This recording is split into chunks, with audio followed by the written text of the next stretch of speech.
Hello guys, welcome back. Today we are going to see about what is web application, what is the process involved in the web application development, and how to develop a web application. So without wasting time, we'll get into the video. So before getting into the video, if you guys didn't subscribe our YouTube channel yet, click on the subscribe button and follow us on Instagram as well. What is web application? So web application is also a website, but there is a small difference between a website and web application. So let's take Amazon website. So it's not only a website, it also an application. Why? Because it provides us dynamic data and it allows the end user to get interacted with the website. But whereas in the website it doesn't happen. It doesn't allow the end user to get interacted, and it also gives only the static content where we cannot interact with the website. So that's a small difference between the website and web application. So what are the process involved in the web application? So whatever application you take, either it can be mobile application or it can be web application, but it will have two process, front end and backend. Let's take the backend. So in the backend it will have a database and servers. In the front end it will have HTML, CSS and any of the JavaScript frameworks. JavaScript is the only programming language which lies in the front end. So let's see those in deeper. So let's take the backend first. So backend have server and database. First we'll see about database. What is a database? It's just a container which holds the data, so nothing much. So we just pull the data from the container. So that's all the complete process of database. But it has couple of in-depth concepts involved, like primary key, nested tables, relationships, all those things. Some of the most popular databases are like MySQL, MongoDB, Oracle, etc. etc. Coming back to server. Server is nothing but the place where the complete application gets served.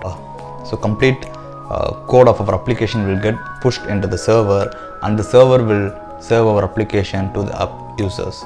And also it's act as a mediator between the front end and the back end database.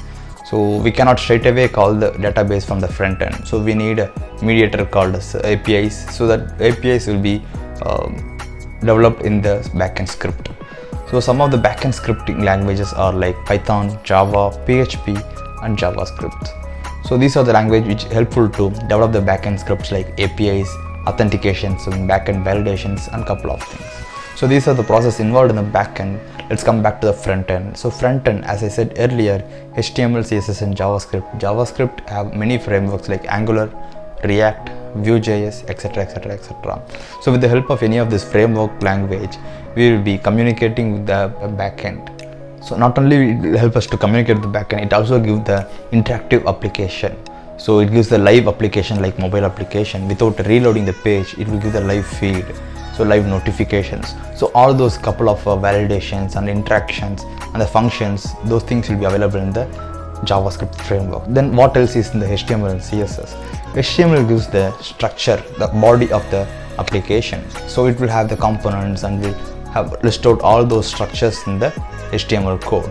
Whereas in CSS and Bootstrap, some of those will help us to add the colors, alignments, and it makes the web application or website to look more prettier. So that's the use of CSS. So these all act as a complete package to serve an application. So these are the processes involved in the web application development. So if you want to develop a complete application, web application, you should learn all those processes like front end, back end languages, database, and the front end JavaScript frameworks, HTML, CSS, all those things. Once you complete the learning of all those process, you can start developing, and you can start coding and you can develop your application. So post development, to make that application to be live, you need any of the hosting service. So you should push your complete code to any of the hosting service, and you should purchase a domain to make the application available to across the universe. So hope I have given the clear picture of web application and its process and the development process. If you guys like this video, click on the thumbs up and support us. Stay home, stay safe and stay tuned.